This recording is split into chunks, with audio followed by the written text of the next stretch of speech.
Ladies and gentlemen, 79% of you watching these videos aren't subscribed, so if you are not, and if you are part of that 79%, be sure to click subscribe right now to help me hit 200k, and to also see some TNA content, some wrestling content, and a lot more content to come in the month of December. Let's get into the video. Subscribe!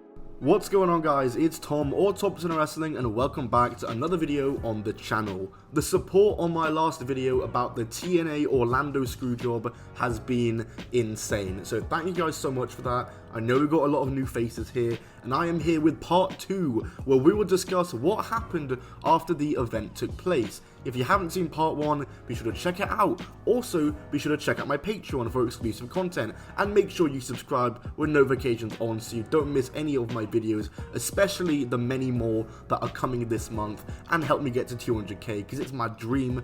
But anyway, let's get into the video, talking about the aftermath of the Orlando Screwjob. Hey, this is your Olympic hero, Kurt Angle, and you are watching Top 10 Wrestling. Oh, it's true. It's damn true.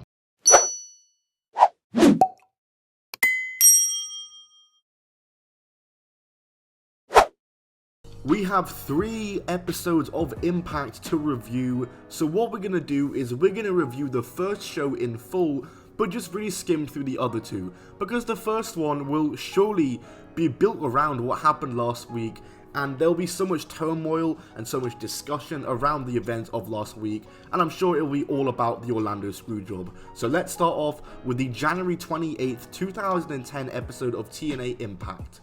Eric Bischoff and Hogan are out to open the show. Hogan tells Mick Foley, who was fired by Bischoff last week, to come out. Hogan tries to get the two of them to work something out, but they kind of refuse, and Hogan says they have to work something out or Foley will walk out. We have an interview with Mr. Anderson, who issues an open challenge for the main event tonight. We then have our first match of the night. It's an 8-card stud qualifying match. Desmond Wolfe, aka Nigel McGuinness, versus Sean Morley, aka Val Venus. What a combination this is. It's a very short, just kind of TV match, and Desmond Wolfe gets the win. I will say though, I'm skimming through a lot of these segments because we want to get to nitty gritty. We want to talk about the Screwjob. We go backstage and see Jarrett talking to Hulk and Eric, and they talk about some random stuff, talk about Jarrett taking legal action against them and threatening legal action, but then Eric decides to intervene and says that Jeff Jarrett will be the one to face Mr. Anderson tonight in the main event. We then go to AJ Styles and Flair, and here we go, we're going to see some stuff about the Screwjob, but it's literally just a segment of AJ picking a suit, and nothing about last week was mentioned. Okay then. We then have another 8-card stud qualifying match. It's Daniels versus Hernandez. This match was definitely better than the first match of the night. It was pretty decent, got a bit of time, and Hernandez got the win. And next up, we have promos between Team 3D and the Nasty Boys. I'm not even going to say what happened in the segment, I skipped it, because I genuinely, like 10 years later, I can't believe that TNA actually signed the Nasty Boys in 2010. It has to be the oddest signing for any major wrestling company of all time. Knockout 6-person tag match next. It's the Beautiful People against the champs Tara, Awesome Kong, and Hamada. So this match was actually longer than a minute, like the match last week was. Well done, TNA. It was only 4 minutes, but hey, still better than last week, and at least the Beautiful People got the win and didn't be made to look like complete fools like they did last week. They got the win after striking Hamada with the ugly stick while the ref was distracted. Huge win for them. They then attack Tara after the match, and Angelina Love makes the save. We get a lot of post-match beatdowns and saves during this era of TNA. That's something I noticed. We then go to Hogan's office, who is talking to Earl Hebner, the referee from Angle vs. AJ last night. Here we go, something finally about last week. Hogan is questioning why Hebner did it, and Hebner tries to say, hey, Angle tapped out, I was calling it as it is. But Hogan calls Hebner out and says, no he didn't, brother, I want the truth. And then Hebner says he screwed Brett years ago, and he screwed Angle last week, and he did it for the money that Ric Flair gave him. So within a week, there's been no suspension for the reason. There's been no build-up. There's been no mystery or intrigue. They just revealed the reason and how it happened the next week. Alright, cool. And then right after this, you go to AJ and Flair, who we think maybe we'll see a segment where they're like, oh my god, we're compromised, they found us out. But they're just joined by some ladies, and they once again have nothing to say about last week. Then Kurt Angle comes down to the ring, so I guess he didn't quit like he said last week, and Angle says that he is pissed off. He calls AJ a disappointment, he says that Flair does not care about AJ, and then says that he is now in a qualifying match for the 8-card stud tournament, and he's going to win and challenge AJ. So let me get this straight. Kurt Angle said he quit last week. He was so angry, wanted to leave the company, threatened to go back to WWE, but now he's back the very next week and is immediately just like competing again as if he's just a regular competitor, like once again. Like, come on, man. Hogan comes out and says that when you came to my office, you accused me of something I didn't do. And apparently he did that a few minutes ago. Tell me why we didn't see this on TV. Hogan says that Angle spitting in his face was unacceptable and says if Angle does that again, he will be unemployed. And then Angle apologizes for what he did. What?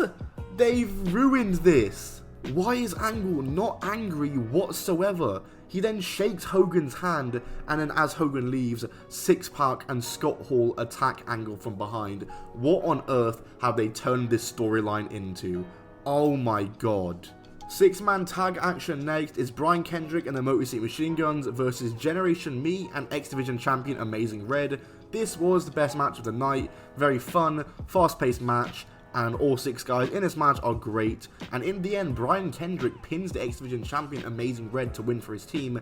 Then the British Invasion's music hits, and it looks like Rob Terry is going to cash in his X Division Feast or Fired case. The Invasion beat down Red, but Doug Williams snatches the case off Terry and cashes it in himself and wins the title, and Rob Terry is vexed. We see AJ and Flair backstage again with all the women, and they're interrupted by Eric, and Eric essentially implies that AJ will have to defend his title at the pay-per-view, and AJ is really caught off guard by this, which, why? You're defending it at a pay-per-view, you're the world champion, why is that shocking to you? Main event now, as it's Anderson versus Jarrett. It's a decent match, longest match on the show, and Mr. Anderson gets the win, and that is pretty much it for the show. So overall, I will say this show as a whole was definitely better than last week's Impact episode that I reviewed in my last video. However, they have absolutely botched this Screwjob storyline. Now don't get me wrong, recreating the Screwjob from the start wasn't a good idea and should never be done. But if you are gonna do it, at least try and make it interesting, at least add some suspense to it. This is something that should cause chaos backstage at the show. Everyone should be talking about it. There should be lots of tension.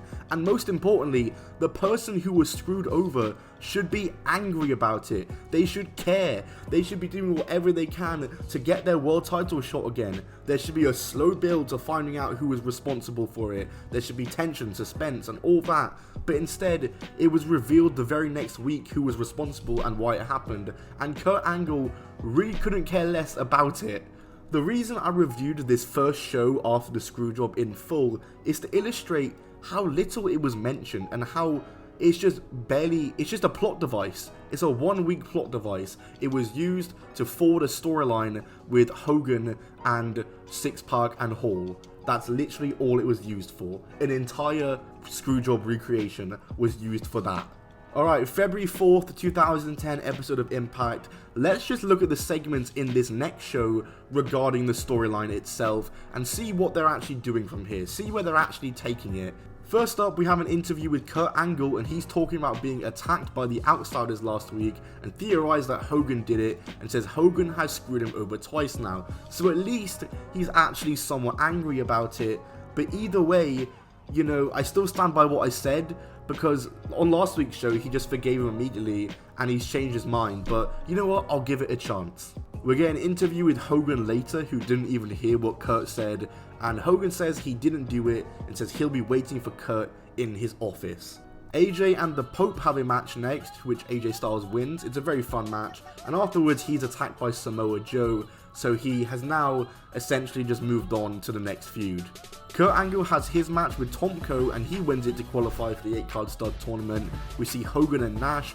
Nash asks Hogan to give Pac and Hall one last chance, and Hogan basically just politely declines. And then later on in the show, we finally see Hogan and Angle speak in person. Angle's actually angry, which is cool. He screams at Hogan to explain what happened and says he believes that Hogan is shady and is working with Hall and Pac. And Hogan says Angle's temper is the problem here, and Angle says he doesn't trust Hogan, and this is Hogan's last warning. And that's pretty much the show. So yeah, while it is good that Angle is somewhat angry about it, it doesn't really matter in the end, because a couple weeks later, or a week later, it is not referenced again. He couldn't care less once again. And as I said before, this has just been used to further the Hogan storyline with Hall and Six-Pack. That's all the Screwjob was used for. Honestly, there's no point talking about the third show. It's not mentioned really whatsoever. No one really talks about the Screwjob at all, because once again, it's all just about Hogan and letting in Hall and Pac, whether he's going to sign them or not or whatever, giving them a chance. That's all it's about now. And then at the end of next week on the show, which I will talk about, this final segment, Hogan essentially beats up Hall and Pac when he's given the opportunity to beat up them or Angle, showing that Kurt Angle was wrong and putting everything to bed. And the Orlando Screwjob is essentially never spoken of again. And that's it. That's really all we saw for the TNA Orlando Screwjob. Such a big event was made such a big deal in the first episode we watched, but now it's just like it got changed to a plot device for the Hall and Pac storyline. Like, what was the point of it? It just felt like the Screwjob was portrayed as any other event, when, like I said, it should have had stakes. It should have been something that went on for a bit of time. Maybe there could have been an internal investigation or something like that. You never know, but, you know, TNA are gonna TNA, aren't they? That's it for this video, guys. If you did enjoy, smack the like button. That's it for the TNA Orlando Screwjob saga from 2010. Thank you to all the new people who have subscribed from watching the last episode. Hopefully you enjoyed this part and the final part, because there's no more to talk about. They never mention it again. But that's it for the video. Like the video, comment down below, follow me on Twitter, Patreon, my podcast, my Instagram, all linked down below. Goodbye, and keep on rolling.